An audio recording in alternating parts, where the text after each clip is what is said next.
So today's discussion also will be on the life and teachings of Bhaktivinoda Thakura. So we are going to discuss about since this is Disappearance Day, so we are going to discuss about the very last final few months or final few years of Bhaktivinoda Thakura. And then after explaining his disappearance, then we will try to go to his teachings aspect and other sections of his life. So 3 months before Bhaktivinoda Thakura, he took the Paramhamsa Vesha. He took Babaji Vesh. And 3 months before, there was a particular incident which has been mentioned by one of his son. And there was a chief secretary of Bengal.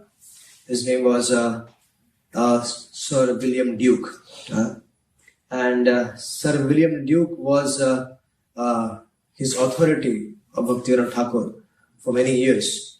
And it is said that he was very envious of Bhaktivinoda Thakura.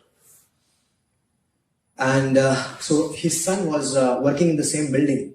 So his son informed his father that Bhaktivinoda that Sir William Duke is here. So Bhaktivinoda Thakura immediately went and took an appointment to meet him. And he met him in person. And but as soon as it is mentioned here that Sir William actually met him outside the building. Somehow before Bhaktivinoda Thakura could come and Sir William Duke, they came at the same time. They met him outside the building.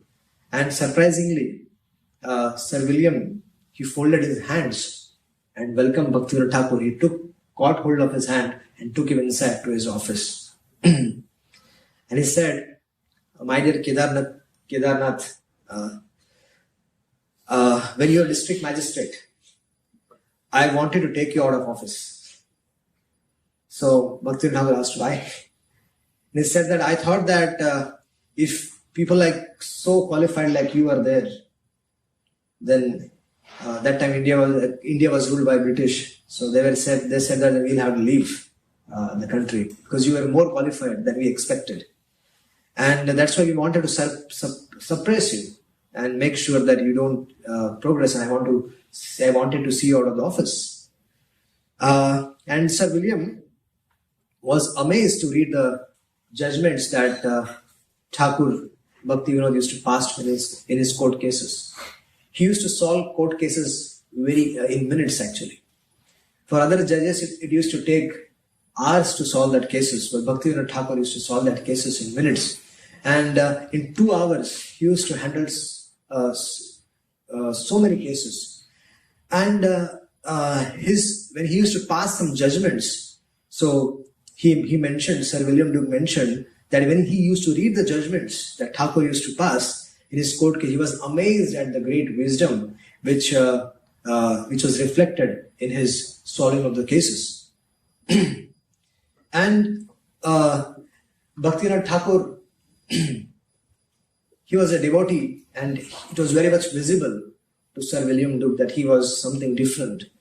And Bhaktivinoda Thakur and Sir William Duke then become very good friends. And then Sir William Duke often used to visit Bhaktivinoda Thakur's house. And he got several times, whenever he came, he got opportunity to eat Mahaprasad of the Lord. He ate puri, kachori, and so many other Bengali, standard, typical Bengali prasadam, which was offered at Bhaktivinoda Thakur's house. So he often came, and one fine day, he folded his hands genuinely, and he said that he said that I want to apologize from you for all my inconvenience and all my troubles which I make you go through, and I want to beg forgiveness so that I can leave my body peacefully. And Bhaktivinoda Thakur actually, when he saw his genuine repentance, Bhaktivinoda Thakur forgave him and he gave all his blessings. So that's how they were. That's how they were very good. They're very good friends. The reason we mentioned this is because Bhaktivinoda Thakur had a very good relationship with so many personalities like this, and because of his being a devotee, and he was very influential, he was able to create an impact in the life of these people as well. They also appreciated, even Sir William Dube appreciated his devotional service. And Bhaktivinoda Thakur was writing on Sri Chaitanya Shikshamrita at that time. And he used to often come meet him, and he used to often read what he is writing. And he used to be very impressed. So in this way, they often also discussed Krishna consciousness. Sundaram Nindyanavinoda has described how Srila Bhaktivinoda Thakur gave up his household life and accepted initiation into renounce order from Srila Gaur Kishore Das Babaji Maharaj. Now, this is a very interesting scenario because Bhaktivinoda Thakur, he requested Bhakti Siddhanta Saraswati Thakur to go and take initiation from Gaur Kishore Das Babaji Maharaj. And Gaur Kishore Das Babaji Maharaj used to take guidance from Bhaktivinoda Thakur. But now here was the situation. In 1908, Bhaktivinoda Thakur, he went to Babaji Maharaj's house, Gaur Kishore Das Babaji Maharaj's house, and he requested him that he wants to take initiation from him, renounce order of life. And Gaur Kishore Das Babaji Maharaj, he felt that he was very fallen and he was not qualified to initiate Bhaktivinoda Thakur. Because he himself has taken guidance from Bhaktivinoda Thakur. So he felt that it is not comfortable situation wherein I have to initiate Bhaktivinoda Thakurji, Kedarnath Datta. It was very difficult for him. So Gaur Kishore Das Babaji Maharaj was very advanced soul. He could often get intuitions from the Lord, from within his heart, that Bhaktivinoda is again approaching you for initiation. So Bhaktivinoda Thakur chased him very often. And he was refusing. And once what happened that when Bhaktivinoda Thakur was very firm and he was insisting Gaur Kishore Das Babaji Maharaj to initiate him in Babaji Vesh, Gaur Kishore Das Babaji Maharaj became very upset. And he decided that he will spend the whole time in the prostitute's house. And Bhaktivinoda Thakur looked for him throughout, but he knew that he will definitely not come to that prostitute's house. And Gaur Kishore Das Babaji Maharaj was spending the whole day there. And when Bhaktivinoda Thakur went back, he came from this prostitute's house and started laughing. And some of them inquired from Babaji Maharaj what happened. He said that Bhaktivinoda is very adamant, and he tried to come and was insisting me to initiate him, but I tricked him. Throughout the day I was with that Mataji, so now he could not come there. So that was the relationship of Gaur Kishore Das Babaji Maharaj and Bhaktivinoda Thakur.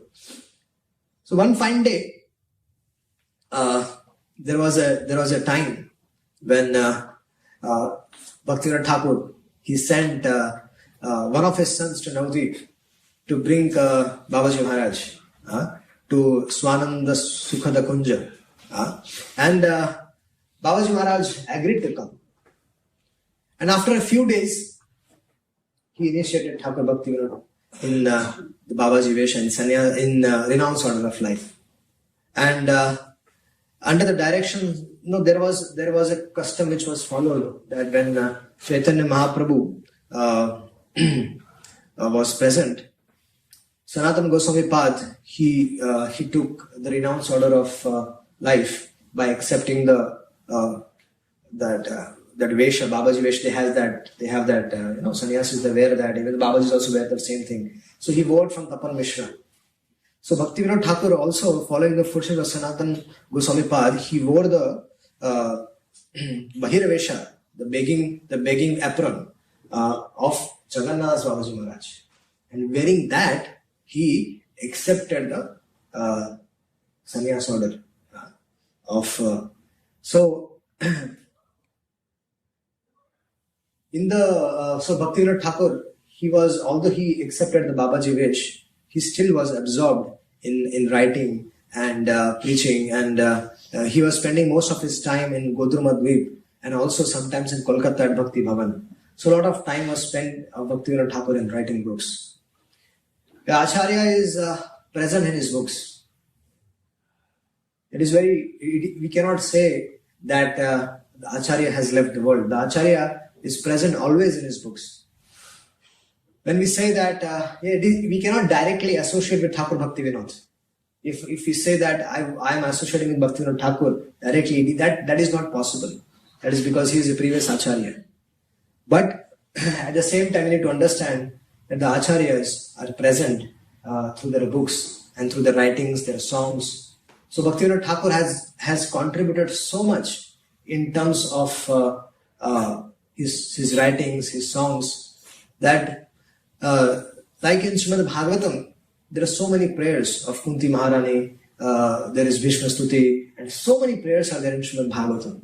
Why are these prayers kept in Srimad Bhagavatam? Or why have Acharyas like Bhaktivinoda Thakur, they have written so much elaborately on songs, on different prayers of to Lord Krishna? What is the reason? It is actually for us so that we can pray in that mood. Why are such prayers in Srimad Bhagavatam? Because it is a message for us that we have to pray in similar lines. It's very important aspect of devotional services prayers. And we hardly find devotees praying. But a sincere attempt has to be made to requesting the Supreme Lord, begging for their causeless mercy. And whatever obstacles we have, how to pray, that is also a science. In Srimad Bhagavatam we see that the devotees, when they glorify the Lord, they glorify a lot of Lord's name, fame, activities, pastimes. So whenever we are also in the front of the Radha Nandaneshwarji, Jagannath, Baldev, Subhadra, we should remember all those pastimes that Krishna has performed in Srimad Bhagavatam, they are mentioned in Srimad Bhagavatam, Chaitanya Charitamrita, and various other places those pastimes are mentioned. So when you come for darshan of the Lord, in your mind, in your heart, we should offer those prayers. Oh my dear Lord, O Radha Nandaneshwarji, O Srimati Radharani, O Radha, O Krishna, you have performed, when you were just 6 days old, you delivered Putana, then you killed Trinavarth, how you lifted Govardhan hill for the protection of the Brajvasis, how you chastised Kaliya. So all these different pastimes, and Krishna kidnapping Rukmini, and so many other pastimes. So one should glorify the Lord. When you are in the front of the Lord, that prayer should come out naturally. There are two ways. Either you adopt to the prayers which are directly written by the Acharyas, just accept that and pray, try to learn that and pray that in a similar way. The other way is that you can compose your own prayers and pray to the Lord. And then when your prayers are over, then at the end you can request whatever is there in your heart, that my dear Lord, please shower your blessings on me. I am not so fixed in devotional service, but by your causeless mercy, I can remain fixed. Just like you have blessed Prahlad Maharaj, you have blessed Dhruv Maharaj and so many others. Please kindly bless me as well, so that I can also remain fixed in devotional service. So please give me that unflinching faith, which all the devotees in Srimad Bhagavatam, they have. These devotees are not ordinary in Srimad Bhagavatam, they're all elevated souls. So I also want to become like them. So please shower your blessings. Please keep me an association wherein I can always think of you, always discuss about your glories. So that should be our prayers. Whenever we come for darshan of the Lord, so offering obeisances and chanting their pranam mantras, that is one part. That is one aspect of devotional service. But standing in front of the Lord, taking darshan of the Lord and praying the Lord in this way, that will how we will establish our relationship with the Lord. And when that has happened on regular basis, then the Lord will also start reciprocating to the devotee. So in the houses of grahasthas, when they have the deities in their home, the deities consider that house as their own, and they see that their family members as his own family members. And so the family members also consider the Lord as a part of the family. And that relationship establishes. And the family serves the Lord on an everyday basis. So, and offer prayers to the Lord on an everyday basis. So that relationship establishes. So our Acharya like Bhaktivinoda Thakur, he has written so many songs. So many prayers he has written. So that for us, that we learn, we should spend time from our busy schedule of our life. We should take out some time to study the writings of Bhaktivinoda Thakur, to understand the meanings of those songs which are composed by Bhaktivinoda Thakur. Not that just during the appearance day and the disappearance day we remember them. No. The writings are not just to be remembered during the appearance and disappearance day, but they should be remembered all the time. The writings of our Acharya should be the part of our life. So more focus, more emphasis in our busy schedule, we should take out some time and we should have emphasis on studying every day the Vedic scriptures. This Srimad Bhagavatam, Chaitanya Charitamrita, this is the food for soul actually. For body, we eat prasadam, right? For keeping our body nourished, we eat prasadam. We might be healthy or we might be unhealthy. We might be sick, but still food is required. Isn't it? Food is required in both circumstances to keep ourselves going, to keep the body and soul together. So, similarly, the food for soul, what is food for soul? Are the scriptures, is the Bhagavatam, Chaitanya Charitamrita. This is food for soul. And if we are not taking that food on an everyday basis, our Krishna consciousness is dry. Krishna consciousness become dry. Then all our activities become dry. So that's why it should be a most important aspect of our life should be to read scriptures, read the writings of the Acharyas on an everyday basis. Because that is a food for soul. And that will give us nourishment in Krishna consciousness. And once you read on an everyday basis, you will get satisfaction. And unlimited amount of satisfaction and unlimited amount of happiness you will experience in your heart. When you are doing this on an everyday basis. So, Bhaktivinoda Thakur, after taking to the renounced order of life, Bhaktivinoda Thakur also accepted some disciples. And one of them was Krishnadas Babaji, and who continued to serve him as he had in Jagannath Puri. And Bhaktivinoda Thakur, he actually shut himself from the whole world. There was a time when Bhaktivinoda Thakur decided that he doesn't want to do anything in the world. He had done enough. He wanted to absorb himself internally.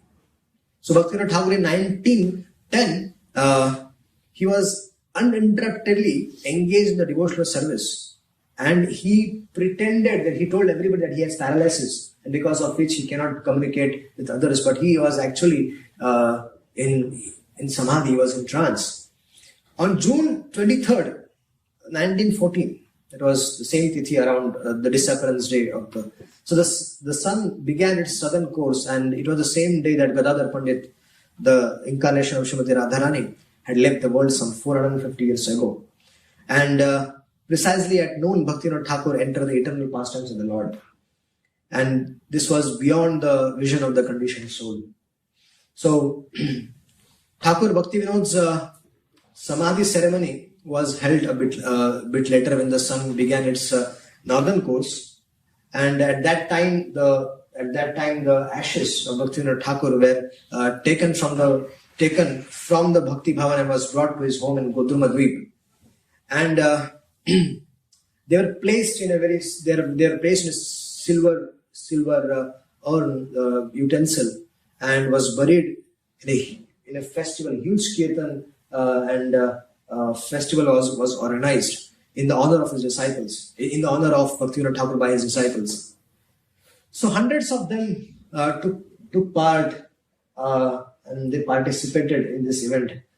So the appearance day and the disappearance day of Acharyas are very much needs to be celebrated, because just like Krishna's appearance day, Lord Krishna's appearance day is glorious, because it is said in the Bhagavad Gita, Janma karma chame divyam eyam yovadi taktvada tektva deham punar janma naiti mameti sarjana. Krishna's janma karma is divya, right? Same applies for our Acharyas as well.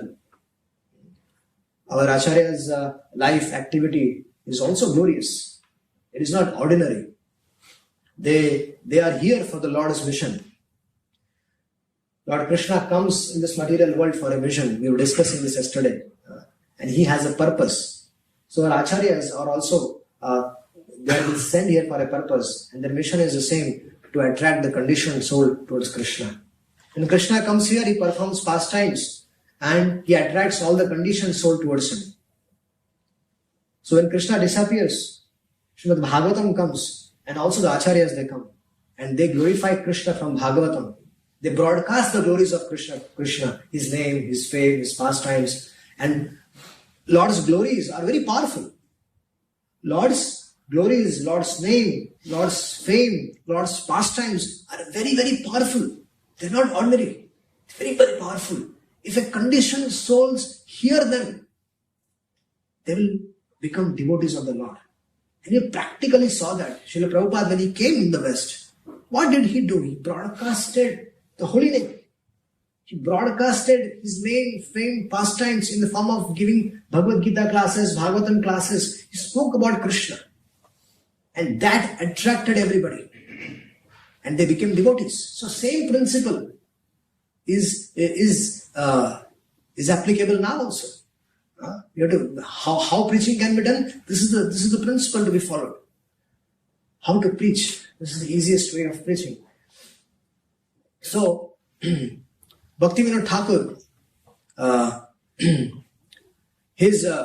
the biographers of Bhaktivinoda Thakur have summarized his life and accomplishment in various ways. And each of them exhibited keen appreciation of various aspects and characteristics and accomplishment of this great Mahabhagavata. And His Divine Grace, Srila Prabhupada, also has written a lot of things about Bhaktivinoda Thakur. Srila Prabhupada writes, we are going to discuss about from one of his writings, Glorified Bhaktivinoda Thakur. So we are also going to read that. It was the desire of Bhaktivinoda Thakur actually to spread the life and percepts of Lord Chaitanya in the Western countries. One might say Lord Chaitanya desired it. Lord Chaitanya Mahaprabhu, he wanted it to spread all over the globe. But actually who envisioned it? It was Bhaktivinoda Thakur. And he made some sincere efforts so that Lord Chaitanya's teachings or Krishna consciousness should go outside India, so outside Bharat Bhumi. And that's why he sent various copies of his books to various universities across the world. When Srila Prabhupada was traveling, he mentions that in Montreal, there is a McGill University, and they found Bhaktivinoda Thakur's book. After 72 years, it was found. So, Srila Prabhupada says that he was very fortunate somehow that he is connected to this line. Because Bhaktivinoda Thakur was the father of Bhakti Siddhanta Saraswati Thakur. And he, the spiritual master of Srila Prabhupada. And at home, Bhaktivinoda Thakur was actually the spiritual master of Srila Bhakti Siddhanta Saraswati. But yes, although he asked him to take initiation from Gaur Kishodas Babaji, but in home, all the training was given to Bhakti Siddhanta by Bhaktivinoda Thakur. It is very important that as devotees, we are trained in the science of Krishna consciousness. Diksha is one aspect of devotional service, but the main aspect is Shiksha, the training. And actual Diksha is the transcendental knowledge which the spiritual master gives to the disciple. That is actual initiation, as per Jiva Goswami Path. So Bhaktivinoda Thakur actually trained Bhakti Siddhanta Saraswati Thakur and other sons in the science of Krishna consciousness. And that actually created a lot of impact in the life of Bhakti Siddhanta and others. So this training aspect is very, very important. And Gaur Kishodas Babaji Maharaj used to respect Bhaktivinoda Thakur as his guide, and he was a very good guide even to the Babajis. Bhaktivinoda Thakur was guiding a lot of Babajis as well. So Gaur Kishodas Babaji Maharaj is one example, but we need to understand that there are others as well. So just like Sarvam Bhattacharya, he was the Grahastha, but he was the Jagat Guru. All the Mayavadi sannyasis, they used to come and used to take lessons on Vedanta Sutra, on Vedanta from Sarvabhauma Bhattacharya. That was his caliber. There was nobody like Sarvabhauma Bhattacharya. All the sannyasis, big sannyasis in the Mayavadi line, they used to come from all over the place to take lessons from Sarvabhauma Bhattacharya. That was his glories, and he was a Brajsundar. So Bhaktivinoda Thakura was also like that. Bhaktivinoda Thakura also used to instruct so many Babajis as to give them, although he was himself a Brajsundar, but his life was exemplary. He was an ideal householder, and he used to give shiksha to so many seniors used to come and take shiksha from him. So Chaitanya Mahaprabhu's Sankirtan movement, which Bhaktivinoda desired in 1896, and somehow coincidentally, Srila Prabhupada also was born on that year.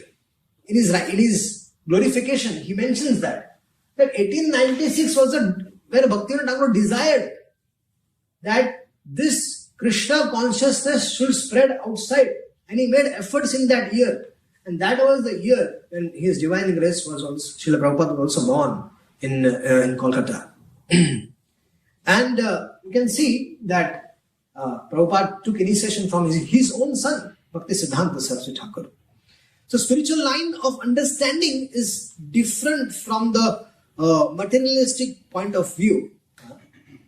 So one should not... so the idea that I was born in a different family and my Guru Maharaj was born in a different family, Prabhupada is saying that Bhaktivinoda was at that time, Bhaktivinoda Thakur was a Vaishnava who has a long vision. He had a long vision of preaching. He had so much faith in the teachings of Mahaprabhu. A very important thing is a faith, unflinching faith one should have in the teachings of the Supreme Lord, in the writings of the Acharyas. So Bhaktivinoda Thakur when Bhaktivinoda Thakur understood that Chaitanya Mahaprabhu wanted that it should be spread all around, all over the globe, he had that faith in him. And with that faith, with that vision, he started preaching. I would like to tell you one more example of about having faith. Once Bhaktisiddhanta Saraswati Thakur was having a ISKCON meeting. And they were discussing about how this one verse, Prithvi Deyache Nagaradigram Sarad Prachara Hogamoranam of Mahaprabhu, which he uttered. So how can this happen? So that was a meeting for. The management meeting was for this purpose, discussing how we can expand the preaching. And many of them many sannyasis were there in that meeting, and also Srila Prabhupada was also there as a householder. He was also there. He was also hearing Bhaktisiddhanta Saraswati Thakur's vision that we need to spread this. And many of them, they said that they gave their interpretation on Mahaprabhu's verse. Many of them, they said that this meant only India or other sections of Bharata. How can it spread outside Bharat Bhumi? That is not possible.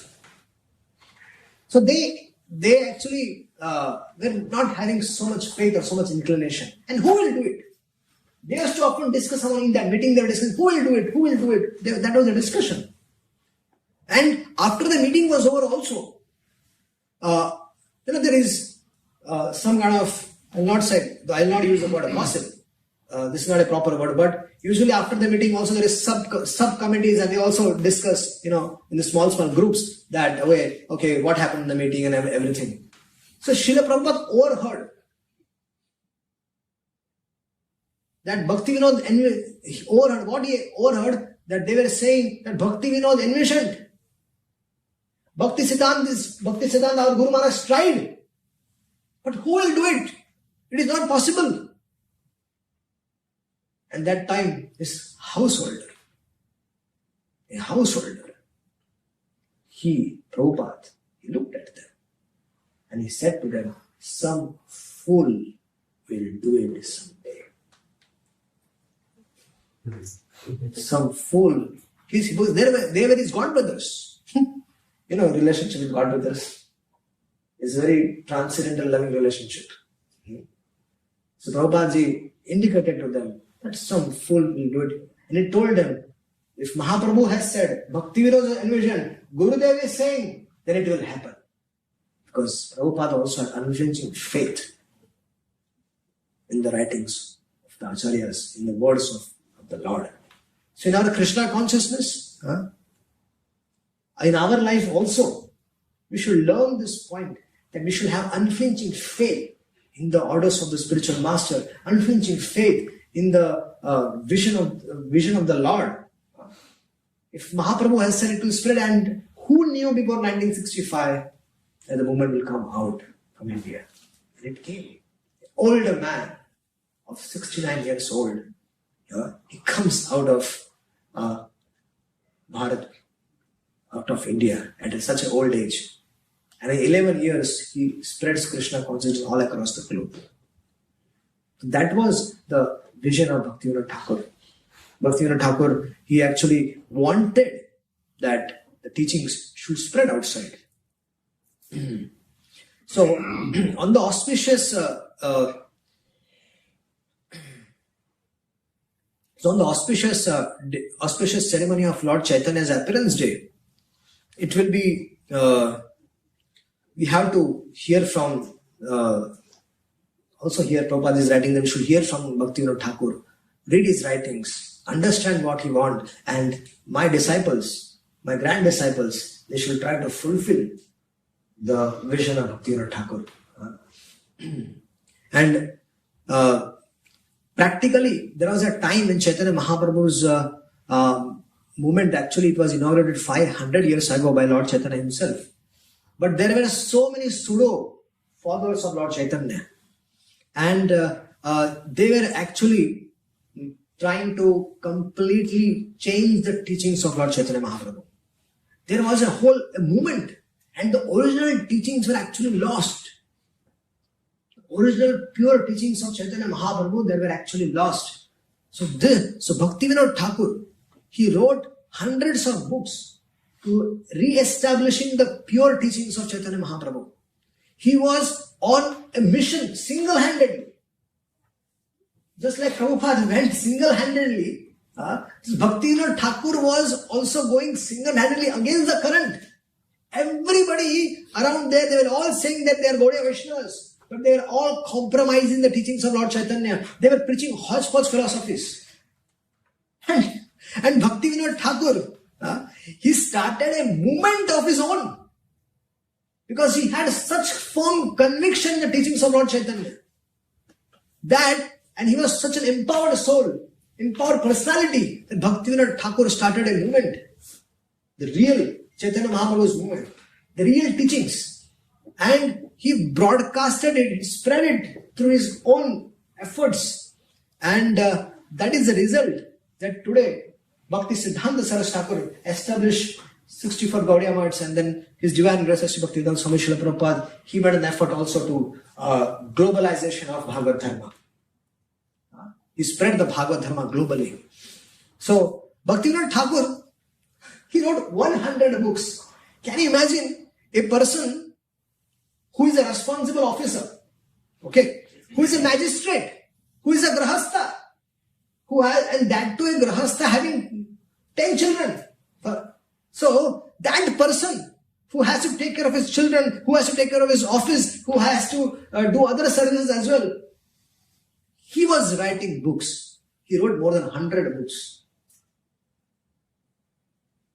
So if grahasthas are saying that they're too occupied, then here is a personality, he is a grahastha. Srimad Bhagavatam is full of grahasthas. Examples from the life of grahasthas. Chaitanya Charitamrita is full of grahasthas. So many examples are there of householder life in Bhagavatam, Chaitanya Charitamrita, and we see a Bhaktivinoda Thakur. Practically, that he was such a busy personality. He was a magistrate. He had 10 children. Here these days, the parents, they have one child and they are bewildered of what to do. And all their sadhana and everything get compromised. He had 10 children. And then he was spending time nicely, absorbing, and he was continuing the mission of Lord Chaitanya Mahaprabhu, single-handedly. Of all opposition, against all odds, Bhaktivinoda Thakur was on a mission to re-establish the pure teachings of Lord Chaitanya Mahaprabhu and spread it across the world. That was Bhaktivinoda Thakur. So, so life when all the lost practices, when everything, the Chaitanya Mahaprabhu's practices were lost, Bhaktivinoda Thakur, he re-established it. And that's how the movement is available because of his mercy. So Srila Prabhupada gives a lot of credit actually he gives all the credit to Bhaktivinoda Thakur, and he says that I am very fortunate that I am a part of this movement and I am contributing also. In Chaitanya Charitamrita, Lord Chaitanya Mahaprabhu tells Sanatana Goswami, he tells, Sarva Maha Guna Gana Vaishnava Sharire Krishna Bhakte Krishna Guna Sakalis Sanchare. A Vaishnava is one who has developed all good transcendental qualities. All good qualities of Krishna gradually develop in Krishna's devotee. So Bhaktivinoda Thakur was actually the personification of this verse. There are 26 qualities of a pure Vaishnava. And in the same chapter in the Madhya Lila, there are 3 verses which mention about the 26 qualities of a devotee. Kripalu, Akrata Droha, Satyasara Sama, Nidosha. Like the devotees are always merciful, devotees are always humble, they're truthful, they are equal to all. They're faultless, they're magnanimous, they are mild, and they are always clean. They are without any material possessions, and they perform the welfare work for everyone. They are peaceful. One of the major qualities of a devotee is that he has to be peaceful. Mental equanimity is very important. Usually, sometimes doing various services, we lose our mental balance. But we need to learn from these great devotees, great advanced devotees. Yudhishthira Maharaj was like that.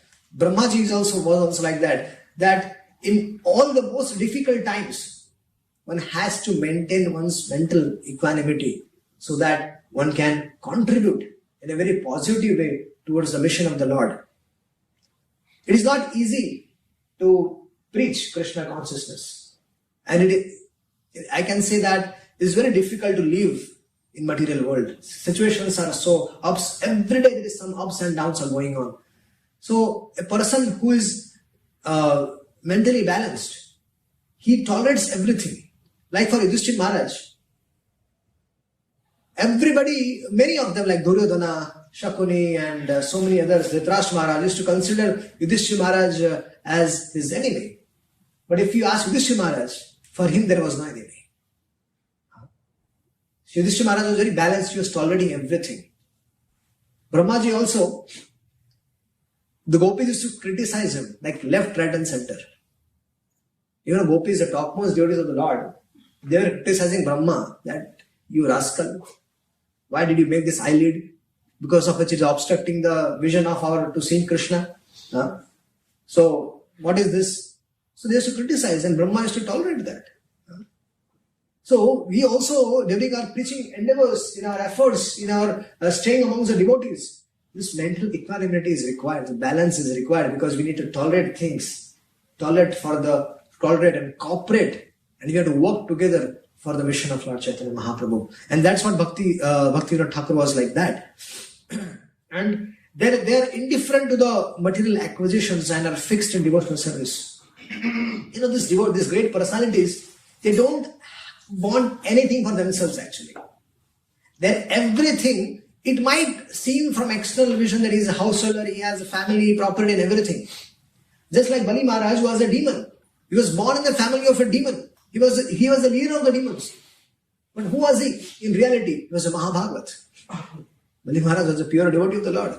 So Bhaktivinoda Thakur, although he was having family and so many responsibilities, magistrate, this and that, but Bhaktivinoda Thakur, he was indifferent to all the material acquisitions and he was fixed in devotional service to the Lord. And they completely control the 6 bad qualities and the lust, greed, anger and so forth. And they used to eat only as was required. And they are not, and they are respectful, grave, compassionate and without false prestige. And they're friendly, they're poetic, they're expert, and they are also at times they're silent whenever required. And Bhaktisiddhanta Thakur, in his he has discussed about 26 qualities this in detail when he gave an introduction to Bhaktivinoda Thakur's Jaiva Dharma. So if one wants to practically understand how Bhaktivinoda Thakur was, one should read that introduction. So Thakur Bhaktivinod, he displayed all these qualities of a pure Vaishnava. Further, Bhaktivinoda Thakur, his daily schedule was very unusual. He slept at 8 o'clock. Some say that he used to wake up at 10 o'clock, and from 10 o'clock up to 4 o'clock, he used to write. But there is another version also saying that he used to sleep at 8 o'clock, get up at 12, and from 12 to 4, he used to write. Either. Both are very difficult to follow. And he was never ideal. As a devotee, either maybe brahmachari or grahastha, vanaprastha, sannyasi, as a devotee, one should never be ideal. And that's what Bhaktivinoda Thakur was an exemplary, how he engaged every moment he had with him in the service of the Lord. You can see the schedule. I'm going to read it for all of you. So, while he was staying at Jagannath Puri, he was being always engaged in service of the Lord between 7:30 and 8 p.m. He would go to bed, sleep. And then he would rise up at 10 p.m. in the day. And he used to light his oil lamp and start writing books up till 4 a.m. Then he used to take rest for half an hour.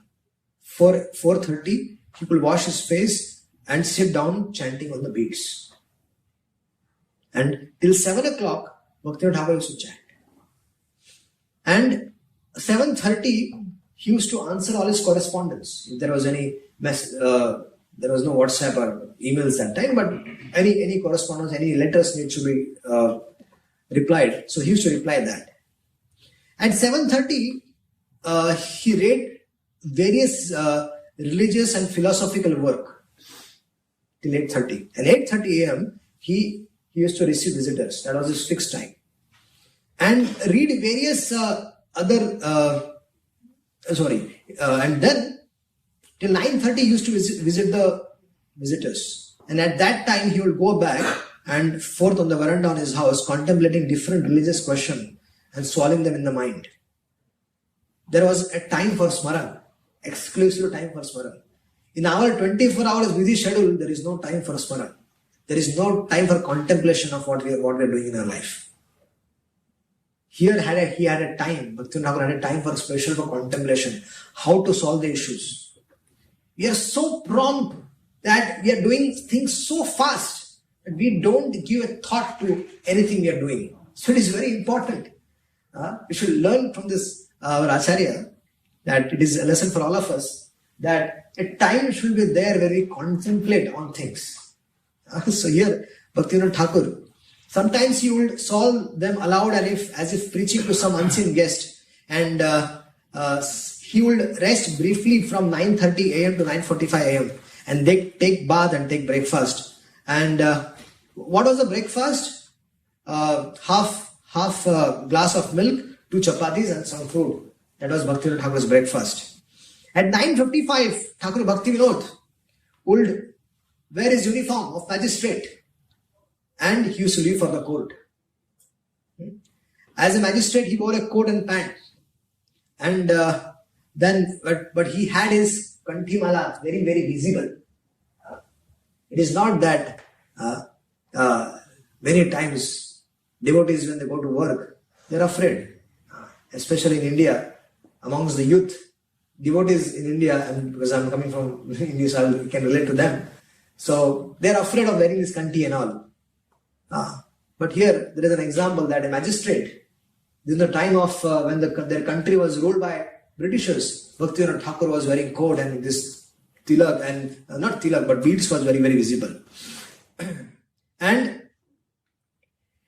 the lawyers and the Englishmen were astounded by Thakur's capacity of work. At 10 a.m. the court began, and he would hear between 30 to 50 cases per day. And he finished by 1 p.m. And it took other magistrate 1.5 hours, and he finished that work in 5 minutes. The work which other magistrate took 1.5 hours, that work Bhaktivinoda Thakura used to finish in 5 minutes. You become so sharp. And Krishna gives intelligence. You know Yamraj, when a soul comes in front of Yamraj, he takes decision. So who gives him intelligence to give decision? In the Srimad Bhagavatam, it is mentioned that Yamraj takes guidance from Krishna in the within as Paramatma. Krishna guides him from within that what decision has to be taken for a particular soul. That is Yamraj, how he takes guidance. So naturally, Bhaktivinoda Thakur was also taking guidance from the Lord, and all the issues were sorted out very easily. At 1 p.m., he went home. He refreshed himself and then back to the work between 2 p.m. to 5 p.m. And every evening after his court studies, Bhaktivinoda Thakur will translate some Sanskrit religious work into Bengali by dictating it to his secretary. That was his everyday routine. And then there was an evening bath and a meal consisting of a little rice, 2 chapatis, and another half glass of milk. So that was Bhaktivinoda Thakur worked. He also had a pocket watch, and he used to always keep that pocket watch with him, and so that to make sure that all his schedule is going as per the time. And Bhaktivinoda Thakur every moment was emblazed with an intense desire to render service to the Supreme Lord. That was Bhaktivinoda Thakur. And so would like to end here. There is a lot to be glorified about Bhaktivinoda Thakur. We tried our best to put whatever possible was there. So if there are any questions, we can take. Thank you so much for giving opportunity to glorify Srila Bhaktivinoda Thakur. Bhaktivinoda Thakur ki Jai. Srila Prabhupada Ji Maharaj ki Jai. Thank you. Rest, wonderful presentation. Just a couple of points. I was just thinking when he's describing Srila Bhaktivinoda Thakur's schedule and the amount of children he had 10 children, he had so many responsibilities. So I was thinking that indicates the glory of his wife as well. Yes. Bhagavati, and I just looked, Bhagavati Devidasi. Yes. No doubt she was doing a lot behind the scenes to look after all those children, etc., etc. So they're great, as an example of great Vaishnavi and assisting her husband. Yes. Behind every success of a man, there is a woman behind. Yeah. So to do that, probably I could say, I can only speculate that perhaps he wouldn't be able to do that without the help of his wife, I don't know. Taking care of all those children. But another part, this is curious, what are young people fearful of wearing neck beads in India? I thought they would have no problems with that. Why are young people hesitant to? So actually what happens is that young men not who are new in Krishna consciousness, and for them it's the natural for them that to be religious and to be Krishna conscious for them, but it's there in the culture, it's there in India that it is not natural that they can wear this and have tilak and all, but because of the westernization, because of the youths, a lot of youths adopting the Western culture, even in initial time when they're new in Krishna consciousness, they hesitate to show the kanti and others. But gradually, as they get used to it, it takes them conviction. And I was I used to have my 3 of us. We were in the same college actually. And I used to make sure that I was wearing tilak and my kanti was very visible. But my other friend was hesitant. He used to say that, no, I'm not so confident. What if I do some mistake? And then they will talk about me. So there's some hesitancy is there. For so many XYZ reasons that is there. But gradually we have to push them and then encourage them, and then they used to be fine. But initial days are like that. of Krishna consciousness are like that. But yes, now the movement is growing very well in India. It's flourishing very nicely. Hundreds and thousands of devotees are coming up. And this is a big boost that the Bhagavad Dharma is spreading. So I was here in Bhaktivinod Thakura, I was seeing a lot of devotees. So that also gave a lot of pleasure to my eyes, that seeing a lot of devotees. And so movement is growing here as well. That is very nice. Chaitanya Mahaprabhu's movement is spreading. So all glories, all thanks to all of you who are doing that. Thank you. Thank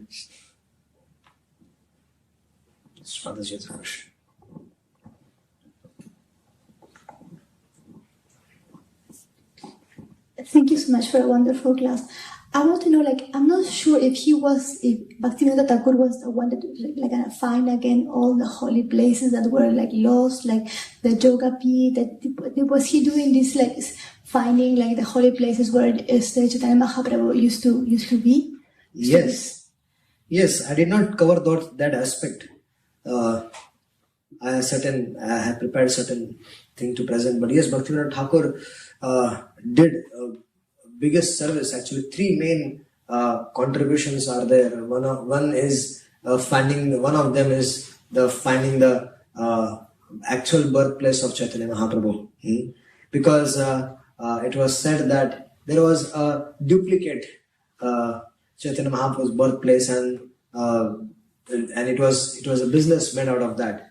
So, but Chaitanya Mahaprabhu's actual birthplace, Bhaktivinoda Thakur was not convinced, because he was a magistrate and he had access to a lot of maps and other things. So not that he actually factually he took all the maps, he did all his research work, and then he came to the conclusion that this cannot be the birthplace. So what will be the birthplace? So he did his work, and then finally he came to the conclusion that the current Yoga Pit should be the birthplace, but who will confirm? Then he referred to the scriptures as well, and to scriptures also he found out, okay, that has to be the birthplace. He referred to so many writings of the other Bengali acharyas who were there. They also confirmed that, but then there is still more confirmation was needed. So that somebody like Jagannath Das Babaji Maharaj, some elevated personality, should confirm this. So Jagannath Das Babaji Maharaj was very old at that time. He was around 142 years old, and he was carried in a basket, So a message was been given that Chaitanya Mahaprabhu's birthplace, the actual original birthplace, it was such a challenge for Bhaktivinoda Thakur to re-establish a birthplace also. Imagine there is a birthplace already existing, and then putting an effort, convincing people, convincing everyone, convincing all the Vaishnavas that this is actually the birthplace. It was not easy. And so Jagannath Babaji Maharaj was a very prominent, elevated Vaishnava. And so Jagannath Babaji Maharaj came there, and when he saw that place, he jumped from the basket and started dancing in ecstasy. And he said, "Ye to amar nimayra janma bhumi." He started dancing, and so that was confirmed.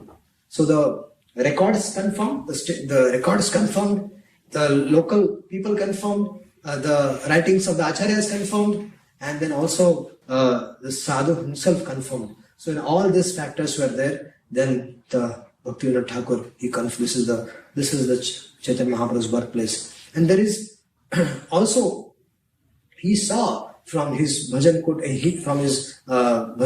Bhaktivinoda Thakur saw that he saw a vision that lot of people from all around the world, they were actually doing Sankirtan together.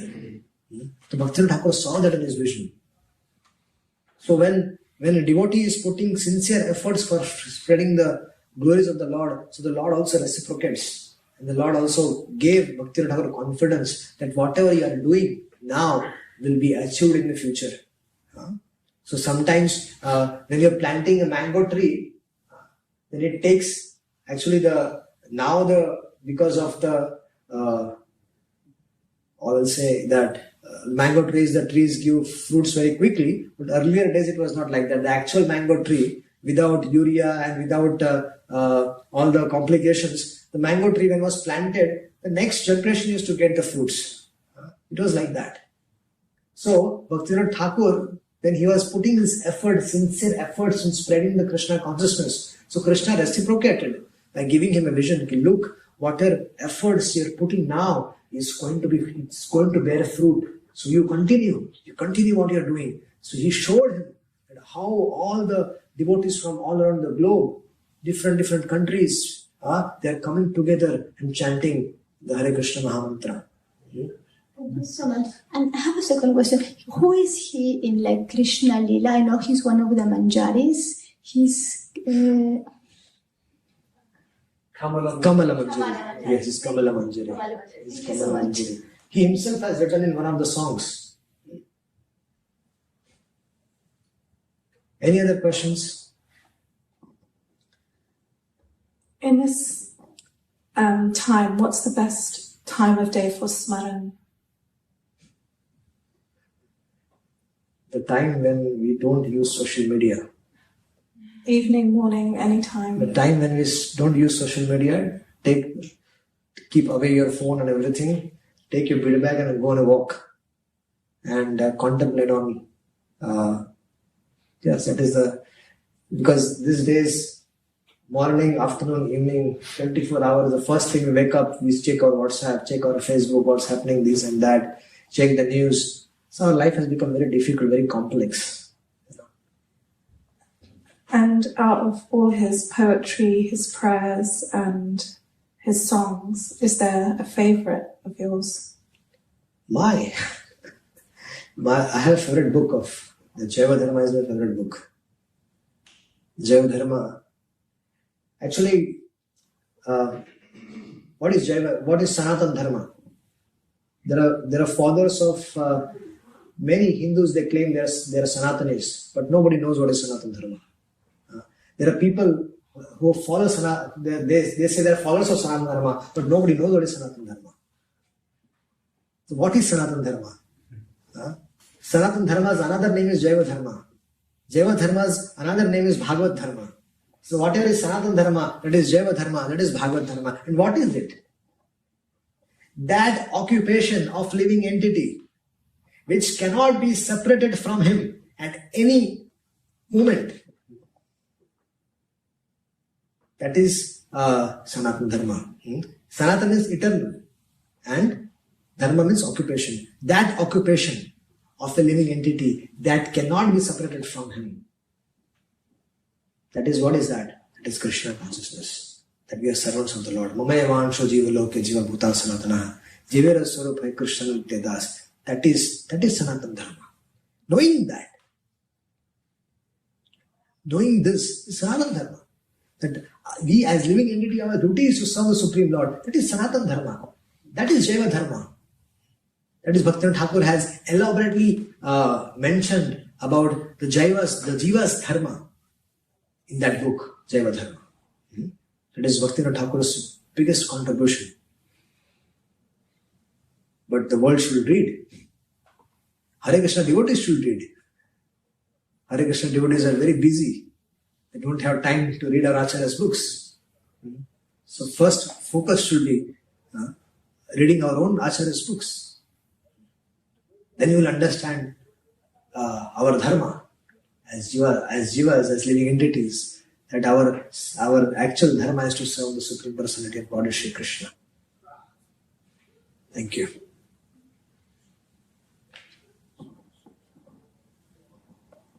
Okay. Yes, you have a question.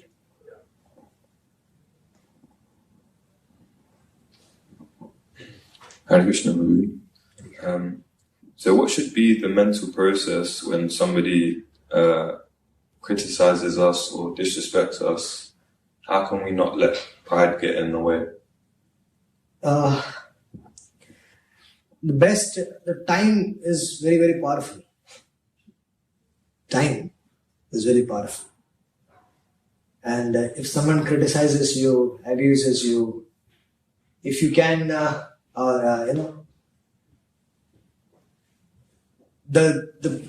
people who are sorted in their life, sorted in the Krishna consciousness, what they do, they just wait for the time. Time takes care of everything. Because they don't waste their time in proving themselves or, that they are right, this and that. Time is the biggest healer. I'll tell you one incident from Bhagavatam. Very interesting. Indra killed Bali Maharaj. Bali Maharaj was dead. Indra killed Bali Maharaj was dead. And Indra went back to his kingdom, started celebrating. He was enjoying his luxurious life. Thinking that there is no powerful demon now, let me enjoy. Bali Maharaj was dead. But his soldiers and all ministers, they took Bali Maharaj and took him to Shukracharya. Shukracharya, seeing that his body is intact with his Vrta Sanjivani Vidya, Shukracharya brought Bali back to life. Indra did not know that. And then Shukracharya ji, he told Bali Maharaj served Shukracharya very nicely, understanding that Gurudev has served my life. So day in and day out, he served Shukracharya very nicely. And Shukracharya was very pleased. And then Shukracharya told him, it's time for you to rule the world. Indra was not aware that he is alive. See, he started Vijitashva Yajna. He did a yajna where he could conquer the whole world. And Bali Maharaj did that yajna and he got an army. The whole army was ready. And from that yajna, a lot of powerful things came as weapons and so many different things. And Bali Maharaj was equipped with that.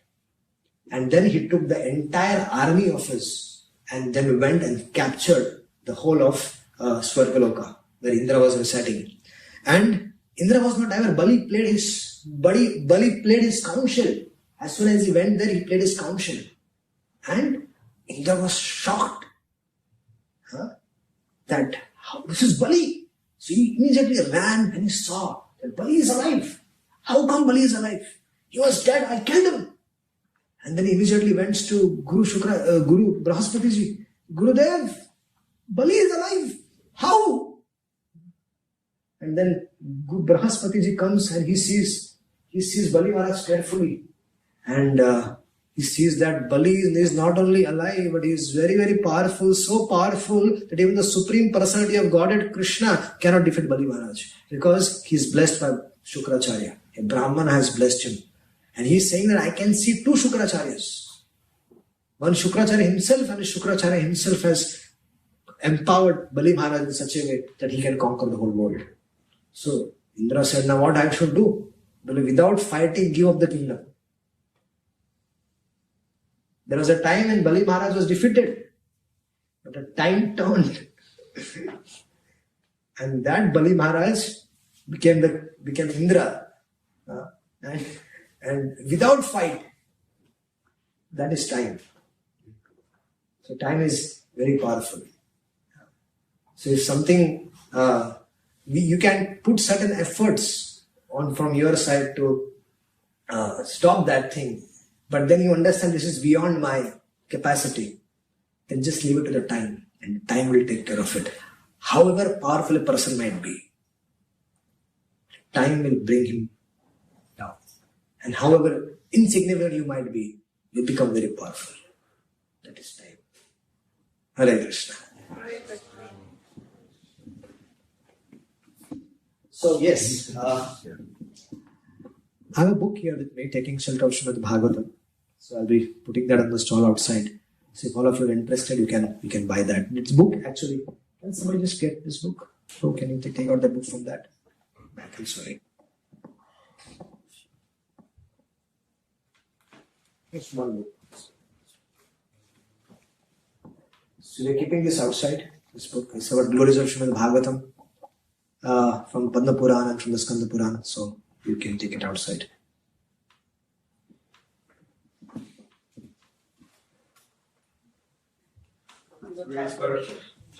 Grace Brajsundar Prabhu ki.